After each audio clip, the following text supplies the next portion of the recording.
Hello friends, welcome to my channel. ಇವತ್ತಿನ ವಿಡಿಯೋದಲ್ಲಿ ಬಟ್ಟೆಗೆ ಯಾವ ಥರ ಎಮ್ಮಿಂಗ್ ಮಾಡಿಕೊಂಡು ಪ್ರಾಕ್ಟೀಸ್ ಮಾಡೋದು ಅಂತ ನೋಡೋಣ. ಯಾರೆಲ್ಲ ನನ್ನ ಚಾನಲ್ ನೋಡ್ತಾ ಇದ್ದೀರಾ ಸಬ್ಸ್ಕ್ರೈಬ್ ಮಾಡ್ಕೊಂಡು ನೋಡಿ. ಮೊದಲು ಒಂದು ಬಟ್ಟೆ ತಗೋಬೇಕು. ನೋಡಿ, ಈ ಥರ ಬಟ್ಟೆ ತಗೋಬೇಕು. ಬಟ್ಟೆ ತಗೊಂಡು ಇದನ್ನು ನೀಟಾಗಿ ಐರನ್ ಮಾಡ್ಕೊಂಡಿರಬೇಕು ಫ್ರೆಂಡ್ಸ್. ನಾವು ಯಾವುದೇ ಕೆಲಸ ಮಾಡೋವಾಗಲೂ ಕೂಡ ನೀಟಾಗಿರಬೇಕು. ಹಾಗೆ ಶಿಸ್ತಿನಿಂದ ಮನಸ್ಸಿಟ್ಟು ಕೆಲಸ ಮಾಡಬೇಕು. ಆವಾಗ ಮಾತ್ರ ನಮಗೆ ಯಾವುದೇ ಕೆಲಸ ಮಾಡಿದರೂ ಮಾಡಿರೋ ಕೆಲಸ ನೀಟಾಗಿರುತ್ತೆ. ಓಕೆನಾ? ಇಲ್ಲಿ ನೋಡಿ, ಇಲ್ಲಿ 2 ಎಳೆ ದಾರ ತಗೊಂಡಿದ್ದೀನಿ ನಾನು.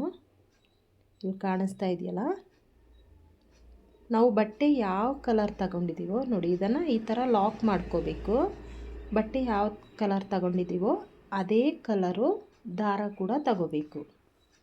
ನೋಡಿ, ಇಲ್ಲಿ ನಾನು ಈ ಥರ ಡಬಲ್ ಫೋಲ್ಡ್ ಮಾಡ್ಕೋತಾ ಇದ್ದೀನಿ.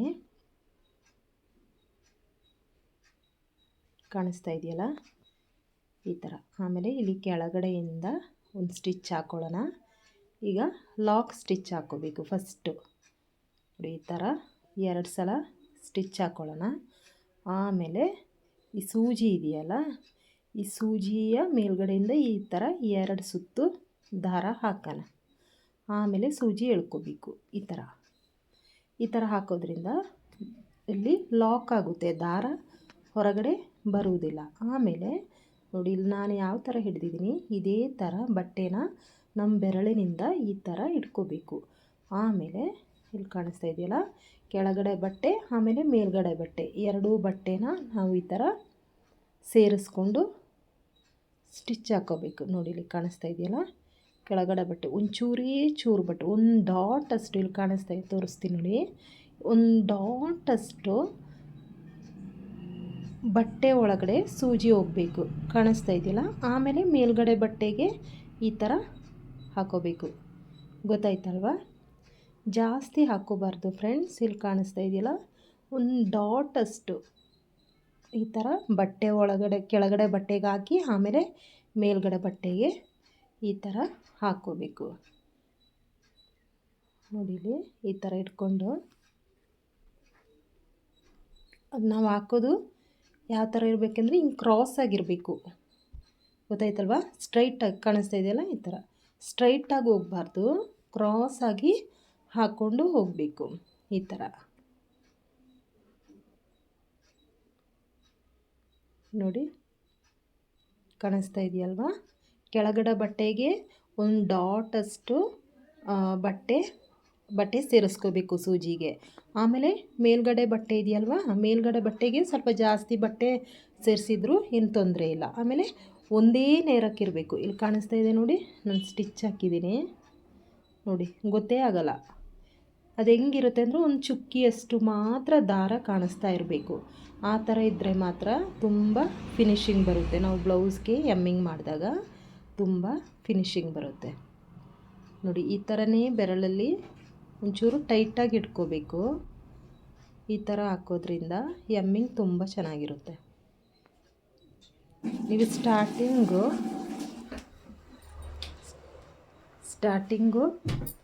ಪ್ರಾಕ್ಟೀಸ್ ಮಾಡೋರು ಈ ಥರ ಬಟ್ಟೆಲೇ ಪ್ರಾಕ್ಟೀಸ್ ಮಾಡ್ಕೊಳ್ಳಿ. ನೋಡಿ, ಈ ಥರ ಕ್ರಾಸಾಗಿ ಹಾಕ್ಕೊಂಡು ಹೋಗಬೇಕು. ಬಿಗಿನರ್ಸ್ ಏನು ಮಾಡಬೇಕು ಅಂದರೆ, ಇಂಥ ಬಟ್ಟೆಗಳನ್ನ ತಗೊಂಡು ಫಸ್ಟು ಮುದುರ್ಕೊಂಡಿರಬಾರ್ದು, ನೀಟಾಗಿ ಐರನ್ ಮಾಡ್ಕೊಳ್ಳಿ. ಆದಷ್ಟು ನೀವು ಕಾಟನ್ ಬಟ್ಟೆಗಳನ್ನೇ ಬಳಸ್ಕೊಳ್ಳಿ. ಯಾಕೆಂದರೆ ಸ್ಟಾರ್ಟಿಂಗ್ ಕಲಿಯೋರು ಪಾಲಿಸ್ಟರ್ ಬಟ್ಟೆಗಳನ್ನ ಯೂಸ್ ಮಾಡಿದರೆ ನಿಮ್ಮ ಕೈಗೆ ಸರಿಯಾಗಿ ಸ್ಟಿಫಾಗಿ ಹಿಡಿಯೋಕ್ಕೆ ಸಿಗಲ್ಲ. ಕಾಟನ್ ಬಟ್ಟೆಗಳಾದರೆ ನಿಮಗೆ ಕರೆಕ್ಟಾಗಿ ಹಿಡಿಯೋಕ್ಕೆ ಸಿಗುತ್ತೆ. ನೋಡಿ, ಇಲ್ಲಿ ಕಾಣಿಸ್ತಾ ಇದೆಯಲ್ಲ, ಈ ಥರ ಹಾಕ್ಕೊಂಡು ಹೋಗಬೇಕು. ಆದಷ್ಟು ಕಾಟನ್ ಬಟ್ಟೆಗಳನ್ನೇ ಬಳಸ್ಕೊಳ್ಳಿ ಫ್ರೆಂಡ್ಸ್. ನೋಡಿ, ಈ ಥರ ಹಾಕ್ಕೊಂಡು ಹೋಗಬೇಕು. ಕಾಣಿಸ್ತಾ ಇದೆಯಲ್ವಾ? ಈ ಥರ ಒಂದು 4 ಮೂಲೆ ಇರುವ ಒಂದು ಬಟ್ಟೆ ಪೀಸ್ನ ತಗೊಂಡು ನೀವೇನು ಮಾಡಬೇಕು ಅಂದರೆ, ಇದೇ ಥರ 2 ಫೋಲ್ಡ್ ಮಾಡಿಕೊಂಡು 4 ಮೂಲೆಗೂ ಸ್ಟಿಚ್ ಹಾಕ್ಕೊಂಡು ಪ್ರಾಕ್ಟೀಸ್ ಮಾಡಬೇಕು ಫ್ರೆಂಡ್ಸ್. ಇದೆಲ್ಲ ತುಂಬ ಬೇಗ ಒಂದೇ ಸಲಕ್ಕೆ ಬರೋದಿಲ್ಲ. ನಾನು ಕೂಡ ಟೈಲರಿಂಗ್ ಕಲಿಯುವಾಗ ಸ್ಟಾರ್ಟಿಂಗು ಒಂದು ತಿಂಗಳು ಪೂರ್ತಿ, ಆವಾಗೆಲ್ಲ 15 ವರ್ಷದ ಮುಂಚೆ ಟೈಲರಿಂಗೆಲ್ಲ ಕಲಿಯುವಾಗ ತುಂಬ ಕಷ್ಟ ಇತ್ತು ಫ್ರೆಂಡ್ಸ್. ಒಂದು ತಿಂಗಳು ಪೂರ್ತಿ ಬರೀ ಹೆಮ್ಮಿಂಗೇ ಮಾಡಿಸ್ತಾಯಿದ್ರು. ನನಗೆ ಅಲ್ಲಿ ಕ್ಲಾಸಿಗೆ ಹೋಗಿ ಬಂದು ಕುತ್ತಿಗೆ ಎಲ್ಲ ನೋವಾಗೋದು. ಒಂದು ದಿವಸ 2 ದಿವಸ ಕತ್ತೆತ್ತಕ್ಕಾಗ್ತಾ ಇರಲಿಲ್ಲ, ಅಷ್ಟು ನೋವಾಗೋದು. ನಮಗೆ ಸ್ಟಾರ್ಟಿಂಗ್ ಮಾಡುವಾಗ ತುಂಬ ಪೇಯ್ನ್ ಆಗುತ್ತೆ. ಆಮೇಲೆ ಅಭ್ಯಾಸ ಆಗುತ್ತಲ್ವ, ಆಮೇಲೆ ಏನು ನೋವು ಗೊತ್ತಾಗಲ್ಲ. ನಮಗೆ ಅಭ್ಯಾಸ ಆಗಿಬಿಡುತ್ತೆ ಫ್ರೆಂಡ್ಸ್. ಯಾವುದೇ ಕೆಲಸ ಆಗಲಿ ಸ್ಟಾರ್ಟಿಂಗ್ ಸ್ವಲ್ಪ ಕಷ್ಟ ಇರುತ್ತೆ ನೋಡಿ. ಈ ಥರ ಹಾಕ್ಕೊಂಡು ಹೋಗಬೇಕು. ಇಂಥ ಚಿಕ್ಕ ಚಿಕ್ಕ ಬಟ್ಟೆ ಪೀಸ್ ಬರುತ್ತಲ್ವ ಚೌಕಾಕಾರದಲ್ಲಿ, ಇಂತಹ ಬಟ್ಟೆಗಳನ್ನ ತಗೊಂಡು ಎಷ್ಟಾಗುತ್ತೆ ದಿವಸಕ್ಕೆ ಒಂದೊಂದು ಸೈಡು ಒಟ್ಟಿಗೆ ಮಾಡೋಕ್ಕೆ ಹೋಗಬೇಡಿ. ಇಲ್ಲಿ ಕಾಣಿಸ್ತಾ ಇದೆ ನೋಡಿ ಎಷ್ಟು ಚೆನ್ನಾಗಿ ಬಂದಿದೆ ಅಂತ. ಒಟ್ಟಿಗೆ ಮಾಡೋಕ್ಕೆ ಹೋಗಬೇಡಿ. ಒಂದು ಅರ್ಧ ಗಂಟೆ, ಬೆಳಿಗ್ಗೆ ಸ್ವಲ್ಪ ಹೊತ್ತು, ಮಧ್ಯಾಹ್ನ ಸ್ವಲ್ಪ ಹೊತ್ತು, ಸಂಜೆ ಫ್ರೀ ಆದಾಗ ಈ ಥರ ಪ್ರಾಕ್ಟೀಸ್ ಮಾಡ್ಕೊಳ್ಳಿ. ಒಂದೇ ಸಮ ಕೂತ್ಕೊಂಡು ಮಾಡುವಾಗ ತುಂಬ ಕುತ್ತಿಗೆ ಪೇಯ್ನ್ ಬಂದುಬಿಡುತ್ತೆ. ಆಮೇಲೆ ಯಾಕಪ್ಪ ಈ ಕೆಲಸ ಅಂಥೇಳಿ ನಮಗೆ ಮಾಡೋಕ್ಕೂ ಇಂಟ್ರೆಸ್ಟ್ ಇರಲ್ಲ ನೋಡಿ. ಈ ಥರ ನಾವು ಪ್ರಾಕ್ಟೀಸ್ ಮಾಡೋದ್ರಿಂದ ಬ್ಲೌಸಲ್ಲಿ ತುಂಬ ಬೇಗ ನೀಟಾಗಿ ಚೆನ್ನಾಗಿ ನಮಗೆ ಎಮ್ಮಿಂಗು ಮಾಡ್ಕೋಬೋದು. ಇದೆಲ್ಲ ಫಸ್ಟೇ ನಾವು ಕಲ್ತ್ಕೋಬೇಕು. ಡೈರೆಕ್ಟ್ ಕಟ್ಟಿಂಗ್ ಮಾಡಿ ಎಮ್ಮಿಂಗ್ ಮಾಡಿ ಬ್ಲೌಸ್ ಎಲ್ಲ ಸ್ಟಿಚ್ ಮಾಡ್ತೀನಿ ಅಂತ ಹೋಗಬಾರ್ದು. ಗೊತ್ತಾಯ್ತಲ್ವಾ? ನೋಡಿ ಇಲ್ಲಿ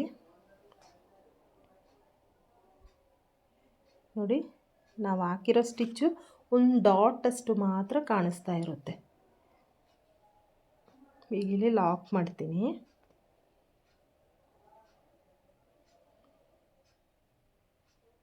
ನಾನು ಫಸ್ಟ್ ಕೆಳಗಡೆ ಯಾವ ಥರ ಮಾಡಿದ್ದೀನೋ ಅದೇ ಥರ 2 ಸುತ್ತು ಸೂಜಿಗೆ ದಾರ ಸುತ್ತಿ ಈ ಥರ ಲಾಕ್ ಮಾಡ್ಕೋಬೇಕು.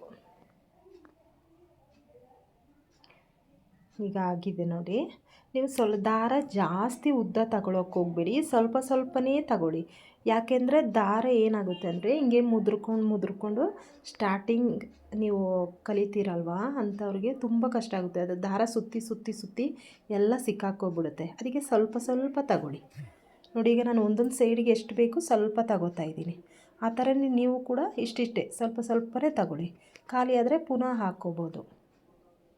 ಈ ಥರ ಲಾಕ್ ಮಾಡಿಕೊಂಡು ಹಾಕ್ಕೋಬೇಕು ನೋಡಿ. ಇಲ್ಲಿ ಕಾಣಿಸ್ತಾ ಇದೆಯಲ್ಲ, ನಾನು ಫಸ್ಟ್ ಯಾವ ಥರ ಫೋಲ್ಡ್ ಮಾಡಿದ್ದೀನೋ ಅದೇ ಥರ ಡಬಲ್ ಫೋಲ್ಡ್ ಮಾಡ್ಕೊಳ್ಳಿ ನೋಡಿ. ಕಾಟನ್ ಬಟ್ಟೆ ನಾವು ಯಾವ ಥರ ಫೋಲ್ಡ್ ಮಾಡ್ತೀವಿ ಅದೇ ಥರ ನಿಂತ್ಕೋತದೆ ನೋಡಿ. ಅದೇ ಪಾಲಿಸ್ಟರ್ ಈ ಥರ ನಮಗೆ ಕೈಗೆ ಕರೆಕ್ಟಾಗಿ ಸಿಗಲ್ಲ. ಅದಕ್ಕೆ ನಾನು ಹೇಳಿದ್ದು ಕಾಟನ್ ಬಟ್ಟೆನೇ ಯೂಸ್ ಮಾಡ್ಕೊಳ್ಳಿ ಅಂತ ನೋಡಿ. ನಾನು ಫಸ್ಟ್ ಯಾವ ಥರ ಹಾಕಿದ್ದೀನಿ ಅದೇ ಥರ ಹಾಕ್ತಾಯಿದ್ದೀನಿ ಫ್ರೆಂಡ್ಸ್.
ಈಗ ನೋಡಿ ಸುತ್ತ ಸ್ಟಿಚ್ ಹಾಕಿದ್ದೀನಿ ನೋಡಿ, ಕಾಣಿಸ್ತಾ ಇದೆಯಲ್ವಾ?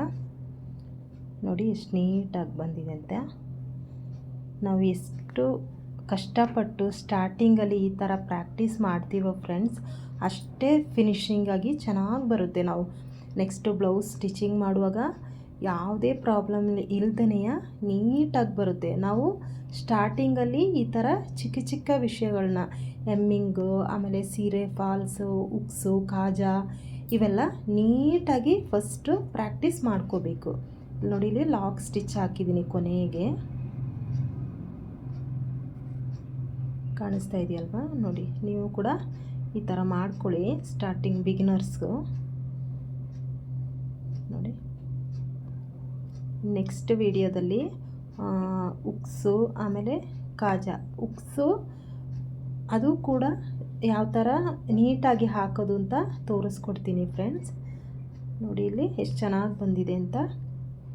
ನಾವು ಈ ಥರ ಪ್ರಾಕ್ಟೀಸ್ ಮಾಡಿಕೊಂಡ್ರೆ ನಮಗೆ ಬ್ಲೌಸ್ ಸ್ಟಿಚ್ ಮಾಡುವಾಗ ತುಂಬ ಈಸಿ ಆಗುತ್ತೆ, ಗೊತ್ತಾಯ್ತಲ್ವಾ? ಈಗ ಇದರಲ್ಲೇ ನಾನು ನೆಕ್ಸ್ಟು ಉಕ್ಸ್ ಹಾಕೋದು ಆಮೇಲೆ ಕಾಜಾ ಮಾಡೋದು ಯಾವ ಥರ ಅಂತ ತೋರಿಸ್ಕೊಡ್ತೀನಿ.